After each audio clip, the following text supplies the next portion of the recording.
Welcome back to my channel. ಹೊಸದಾಗಿ channel ನೋಡ್ತಾ ಇದ್ದರೆ ಸಬ್ಸ್ಕ್ರೈಬ್ ಮಾಡಿಕೊಂಡು ಸಪೋರ್ಟ್ ಮಾಡಿ. ಸಚ್ಚಿದಾನಂದ ಸಾಯಿನಾಥ್ಗೆ ನಮಸ್ಕಾರ ಮಾಡುತ್ತಾ ಸಾಯಿನಾಥರ ಅನುಗ್ರಹ ಎಲ್ಲರ ಮೇಲೂ ಇರಲಿ ಅಂತ ವಿಡಿಯೋ ಪ್ರಾರಂಭ ಮಾಡ್ತಾ ಇದ್ದೀನಿ. ಶುಕ್ರವಾರ ತಪ್ಪದೆ ಈ ಪರಿಹಾರವನ್ನು ಮಾಡ್ಕೊಳ್ಳಿ. ಎಷ್ಟೇ ಬಡತನದಲ್ಲಿದ್ದರೂ, ಎಷ್ಟೇ ದುಡ್ಡಿಗೆ ಅವಶ್ಯಕತೆ ಇದ್ದರೂ, ಎಷ್ಟೇ ಕಷ್ಟಗಳಿದ್ದರೂ, ಎಷ್ಟೇ ಅವಮಾನಗಳಿದ್ದರೂ ಕೂಡ ಎಲ್ಲವನ್ನು ದೂರ ಮಾಡುವಂಥ ಶಕ್ತಿ ಈ ವಸ್ತುಗಳಲ್ಲಿದೆ. ಯಾಕಂದರೆ ಪ್ರಕೃತಿಯಲ್ಲಿ ಪ್ರತಿ ವಸ್ತು, ಪ್ರತಿ ಗಿಡ, ಮರ, ಬೇರು ಎಲ್ಲದರಲ್ಲೂ ಕೂಡ ಅಗಾಧವಾದಂಥ ಶಕ್ತಿ ಇರೋದ್ರಿಂದ, ಆದರೆ ಅದರ ಬಗ್ಗೆ ನಮಗೆ ಪೂರ್ತಿಯಾಗಿ ಆ ವಿವರಣೆ ಅನ್ನೋದು ತಿಳ್ಕೊಳ್ಳೋಕೆ ಹೋಗೋದಿಲ್ಲ, ನಾವು ಗಮನಿಸೋದಿಲ್ಲ. ಇದನ್ನು ಮಾಡಿಕೊಂಡ್ರೆ ಕೂಡ ಸಾಕಾಗುತ್ತೆ. ಎಷ್ಟೋ ಜನಕ್ಕೆ ಭೂಮಿ ಬಂಗಾರ ಅನ್ನೋದು ಕೊಂಡುಕೊಳ್ಳೋದಕ್ಕೂ ಕೂಡ ಆಗ್ತಾ ಇರೋದಿಲ್ಲ. ಒಂದಿಷ್ಟಾಗಲ ನಮಗೆ ಸ್ವಂತವಾದಂಥ ಭೂಮಿ ಇಲ್ಲ, ಸ್ವಲ್ಪನಾದರೂ ನಮಗೆ ಚಿನ್ನ ಇಲ್ಲ. ನಮ್ಮ ಮನೆಯಲ್ಲಿ ತುಂಬಾ ದುಡ್ಡಿಗಾಗಿ ಪರದಾಡ್ತಾ ಇದ್ದೀವಿ. ಒಂದೊಂದು ರೂಪಾಯಿಗೂ ಕೂಡ ಕಷ್ಟಪಡ್ತಾ ಇದ್ದೀವಿ. ಎಲ್ಲವನ್ನು ಕೂಡ ಪಡ್ಕೊಳ್ಬೇಕು. ಸ್ವಲ್ಪ ಸ್ವಲ್ಪನೇ ದಿನದಿಂದ ದಿನಕ್ಕೆ ಅಭಿವೃದ್ಧಿ ಅನ್ನೋದು ಕಾಣಬೇಕು ನಾವು ಅಂತ ಬಯಸ್ತಾ ಇದ್ದರೆ ತಪ್ಪದೆ ಇದನ್ನು ಮಾಡ್ಕೊಳ್ಳಿ. ಯಾಕಂದರೆ ಚಿನ್ನವನ್ನು ತಗೊಳ್ಬಹುದು, ಒಡವೆಗಳನ್ನು ಮಾಡಿಸ್ಕೊಳ್ಬಹುದು, ಭೂಮಿಯನ್ನು ಕೊಂಡುಕೊಳ್ಳಬಹುದು. ಅಷ್ಟು ಶಕ್ತಿ ಇರುವಂಥ ಈ ಪರಿಹಾರ ತುಂಬ ಜನಕ್ಕೆ ಆಶ್ಚರ್ಯ ಅನ್ನಬಹುದು. ಆದರೆ ಮಾಡಿಕೊಂಡಾಗ ಮಾತ್ರ ನಮಗೆ ಉತ್ತಮವಾದಂಥ ರಿಸಲ್ಟ್ ಅನ್ನೋದು ಕಾಣುತ್ತೆ.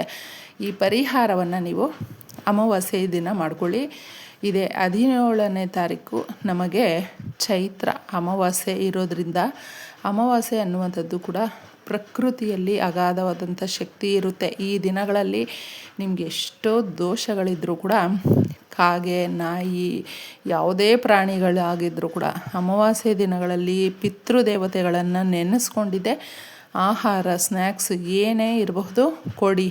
ಪಕ್ಷಿ ಪ್ರಾಣಿಗಳಿಗೆ ನಮ್ಮ ಪರಿಹಾರ ಶಾಸ್ತ್ರಗಳಲ್ಲಿ ನಾವು ಕೊಟ್ಟಾಗ ನಮ್ಮ ಇಷ್ಟಾರ್ಥಗಳು ನೆರವೇರುತ್ತೆ, ನಮ್ಮ ಕೋರಿಕೆಗಳು ಬೇಗ ನೆರವೇರುತ್ತೆ ಅನ್ನೋದು ಇದೆ. ಅದಕ್ಕೆ ಇದನ್ನು ಫಾಲೋ ಮಾಡೋದ್ರಿಂದ ಕೂಡ ಚೆನ್ನಾಗಿರುತ್ತೆ. ಎಷ್ಟೋ ದೇವತೆಗಳನ್ನು ಕೂಡ ನಾವು ಪೂಜೆ ಮಾಡಿದಾಗಲೂ ಪಿತೃದೇವತೆಗಳನ್ನು ನೆನೆಸ್ಕೊಳ್ಳದೆ ಮಾಡಿದಾಗ ಯಾವ ಪರಿಹಾರಗಳು ಅಷ್ಟೇ, ಯಾವ ದೇವತೆಗಳು ಕೂಡ ನಮಗೆ ಸಹಾಯ ಮಾಡೋದಿಲ್ಲ. ಅದಕ್ಕೆ ಪಿತೃದೇವತೆಗಳನ್ನು ಅಮಾವಾಸ್ಯೆ ದಿನಗಳಲ್ಲಿ ಮುಖ್ಯವಾಗಿ ನೆನೆಸ್ಕೊಳ್ಳಿ. ಈ ಥರ ಪಕ್ಷಿ ಪ್ರಾಣಿಗಳಿಗೆ ಆಹಾರ ಕೊಡಿ. ಇನ್ನು ಈ ಪರಿಹಾರ ಬಂದು ಹಳದಿ ಕಲ್ಲರಲ್ಲಿ ಇರುವಂಥ ಒಂದು ಖರ್ಚಿಪಾಗಲದಷ್ಟು ಸ್ವಲ್ಪ ಚಿಕ್ಕದಾಗೇ ಇದ್ದರೂ ಪರವಾಗಿಲ್ಲ ಬಟ್ಟೆಯನ್ನು ತಗೊಳ್ಳಿ. ಅಕಸ್ಮಾತ್ ನಿಮಗೆ ಹಳದಿ ಬಟ್ಟೆ ಸಿಗಲಿಲ್ಲ ಅಂತ ಹೇಳಿದ್ರೆ ಬಿಳಿ ಬಟ್ಟೆಯನ್ನು ತಗೊಂಡಿದ್ದೆ ಅರಿಶಿಣದ ನೀರಲ್ಲಿ ಅದನ್ನು ಸ್ವಲ್ಪ ಡಿಪ್ ಮಾಡಿ ಒಣಗಿಸ್ಕೊಂಡಿದ್ದೆ ತಗೊಳ್ಳಿ. ನಾವು ಹಳದಿ ಬಟ್ಟೆಯಲ್ಲಿ ಈ ಪರಿಹಾರಗಳನ್ನು ಮಾಡಿಕೊಂಡ್ರೆ ಯಥೇಚ್ಛವಾದಂಥ ಲಾಭವನ್ನು ಕಾಣಬಹುದು. ದಾಸವಾಳದ ಹೂಗಳನ್ನು ಮೊಗ್ಗಿರುವಂಥದ್ದಾಗಿರಬಹುದು ಅಥವಾ ಈ ಥರ ಇದ್ದರೂ ತಗೊಳ್ಬಹುದು. ನೀವು ಯಾವುದು ಸಾಧ್ಯ ಆಗುತ್ತೋ ನಿಮ್ಮ ಮನೆ ಹತ್ರ ಇದ್ದರೂ, ಯಾವುದೇ ರಸ್ತೆಗಳಲ್ಲಿದ್ದರೂ ಕೂಡ ತಗೊಳ್ಬಹುದು. ಈ ಥರ ಮೊಗ್ಗು ನೋಡಿಬಿಟ್ಟಿದೆ ತಗೊಂಡು ಒಂದು 5 ರೂಪಾಯಿ ಕಾಯಿನನ್ನು ಕೂಡ ಇದರಲ್ಲಿ ಹಾಕಬೇಕು. ಲೋಹದಿಂದ ಮಾಡುವಂಥ ಪರಿಹಾರಗಳು ಶನಿ ದೋಷಗಳಿಂದ ಮುಕ್ತಿ ಹೊಂದಬಹುದು. ಅದಕ್ಕೋಸ್ಕರ 5 ರೂಪಾಯಿ ಕಾಯಿನನ್ನು ನೀವು ಇದ್ರ ಮೇಲೆ ತೊಳೆದು ಕ್ಲೀನಾಗಿ ಇಡಬೇಕಾಗುತ್ತೆ. ತದನಂತರ ಸ್ವಲ್ಪ ಅರಿಶಿಣ ಕುಂಕುಮವನ್ನು ಹಾಕಬೇಕು. ಅರಿಶಿಣ ಕುಂಕುಮ ಮಂಗಳಕರವಾದಂಥ ಕಾರ್ಯಗಳು, ಶುಭ ಕಾರ್ಯಗಳನ್ನು ಮಾಡೋದಕ್ಕೆ ನಮ್ಮ ಮನೆಯಲ್ಲಿ ಒಂದು ಸೂಚನೆ ಅನ್ನೋದು ಕೊಡುತ್ತೆ.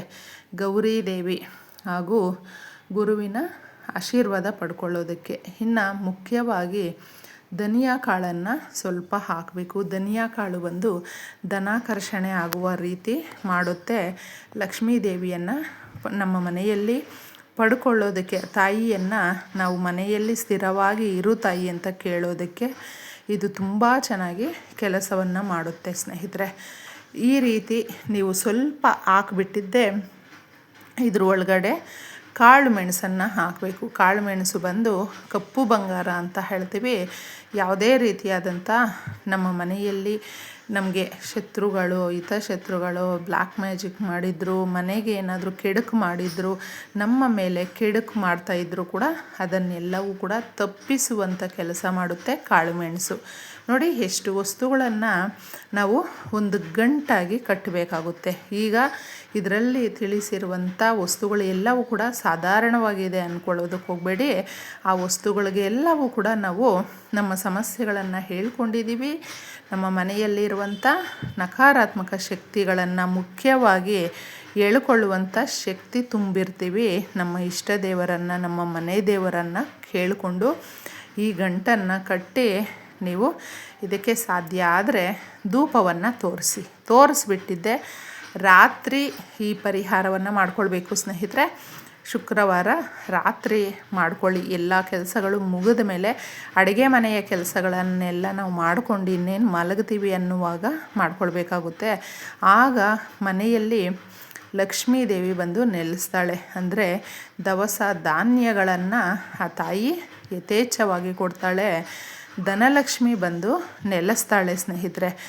ಎಲ್ರಿಗೂ ಕೂಡ ಈ ಪರಿಹಾರಗಳು ಮಾಡ್ಕೊಳ್ಳೋದಕ್ಕಾಗೋದಿಲ್ಲ. ಆದರೆ ನಂಬಿಕೆ ಇಟ್ಟು ಮಾಡಿಕೊಂಡ್ರೆ ಮಾತ್ರ ತಪ್ಪದೆ ಕೋರಿಕೆಗಳು ನೆರವೇರುತ್ತೆ. ಇನ್ನು ಇದನ್ನು ನೀಟಾಗಿ ನಮ್ಮ ಅಡುಗೆ ಮನೆಯಲ್ಲಿ ಒಂದು ಪ್ಲೇಟಲ್ಲಿ ಇಡಬೇಕಾಗುತ್ತೆ. ಯಾವುದಾದ್ರೂ ಒಂದು ಚೆನ್ನಾಗಿ ಒಂದು ಪ್ಲೇಸ್ ಇರುತ್ತಲ್ವ, ನೋಡ್ಕೊಂಡಿದ್ದೆ ಆ ಜಾಗದಲ್ಲಿ ಇಡಬೇಕು. ಅಡುಗೆ ಮನೆಯ ಒಂದು ರೀತಿಯಲ್ಲಿ ನಾವು ನೋಡಬೇಕಂದ್ರೆ ಅಡುಗೆ ಮನೆಯಲ್ಲಿ ಆ ಲಕ್ಷ್ಮಿ ಇರ್ತಾಳೆ. ಯಾಕಂದರೆ ಎಷ್ಟೋ ಜನ ಪಾತ್ರೆಗಳನ್ನು ತೊಳೆದಿಟ್ಕೊಂಡಿರೋದಿಲ್ಲ, ನೀಟಾಗಿ ಇಟ್ಕೊಂಡಿರೋದಿಲ್ಲ. ಆ ಜಾಗದಲ್ಲೇ ಬಂದಿರ್ತಾಳೆ. ಅದಕ್ಕೆ ಸಮಸ್ಯೆಗಳು ತುಂಬ ಇರುತ್ತೆ. ಆ ಜಾಗದಲ್ಲಿ ನಾವು ಈ ಪರಿಹಾರವನ್ನು ಮಾಡಿಕೊಂಡ್ರೆ ಆ ನಕಾರಾತ್ಮಕ ಶಕ್ತಿಯನ್ನು, ಆ ಲಕ್ಷ್ಮಿಯನ್ನು ದೂರ ಮಾಡಿ ಆ ತಾಯಿ ಕಳಿಸ್ಬಿಡ್ತಾಳೆ ಅಂತ ಹೇಳಬಹುದು. ಇದನ್ನು ನಾವು ನಂಬಿಕೆ ಇಟ್ಟು ಮಾಡಿಕೊಂಡು ಈ ಗಂಟನ್ನು ರಾತ್ರಿ ಪೂರ್ತಿ ಬಿಟ್ಟುಬಿಡಬೇಕು. ರಾತ್ರಿ ಎಲ್ಲವೂ ಕೂಡ ನಮ್ಮ ಮನೆಯಲ್ಲಿ ಆ ಕಷ್ಟಗಳನ್ನು ಅಬ್ಸರ್ವ್ ಮಾಡಿಕೊಂಡು ಒಂದೊಂದೇ ಸಮಸ್ಯೆಗಳನ್ನು ಬಗೆಹರಿಸೋದಕ್ಕೆ ದಾರಿಯನ್ನು ತೋರಿಸ್ಕೊಡುತ್ತೆ ಈ ಗಂಟು. ಇದರಲ್ಲಿ ಇರುವಂಥ ವಸ್ತುಗಳು ಇವುಗಳನ್ನು ನಾವು ನೀಟಾಗಿ ಕೇಳಿ ಮತ್ತೆ ಆ ಗಂಟನ್ನು ಕದಲಿಸೋದಕ್ಕೆ ಹೋಗಬೇಡಿ, ನೋಡೋದಕ್ಕೆ ಹೋಗಬೇಡಿ. ಲೈಟ್ ಹಾಕ್ಬಿಟ್ಟು ಮತ್ತೆ ನೋಡೋದು ಆ ಥರ ಮಾಡೋದಕ್ಕೆ ಹೋಗಬೇಡಿ. ರಾತ್ರಿ ಇಟ್ಟು ಒಂದು ಸಾರಿ ಬಂದು ಮಲ್ಕೊಂಡ್ಮೇಲೆ ತಿರುಗಿ ನೋಡೋದಕ್ಕೆ ಹೋಗಬೇಡಿ. ಇನ್ನು ಮಾರನೇ ದಿನವೇ ಅದನ್ನು ತೆಗಿಬೇಕು. ಕ್ಲೀನಾಗಿ ತೆಗೆದು ಎಲ್ಲಾದರೂ ನಿಮಗೆ ಹತ್ತಿರದಲ್ಲೇ ಯಾವುದೇ ದೇವಸ್ಥಾನ ಆಗಿದ್ರೂ ಪರವಾಗಿಲ್ಲ, ಆ ಪ್ರಾಂಗಣದಲ್ಲಿ ಗಿಡ ಮರಗಳು ಇರುತ್ತಲ್ವ ಆ ಜಾಗದಲ್ಲಿ ಹಾಕ್ಬಿಟ್ಟು ಬನ್ನಿ. ಆ ಗಿಡ ಮರ ಯಾವುದೇ ಇರಬಹುದು, ಆ ಬುಡದ ಹತ್ರ ಇಟ್ಬಿಟ್ಟು ವಾಪಸ್ ಬನ್ನಿ. ಇದರಲ್ಲಿ ನಾವು 5 ರೂಪಾಯಿ ಇಟ್ಟಿದ್ದೀವಿ, ಇಡಬಹುದಾ ಅಂತ ಕೂಡ ತುಂಬ ಜನಕ್ಕೆ ಡೌಟ್ ಇರುತ್ತೆ. ಆ ಗಂಟು ಸಮೇತ ಇಡಿ.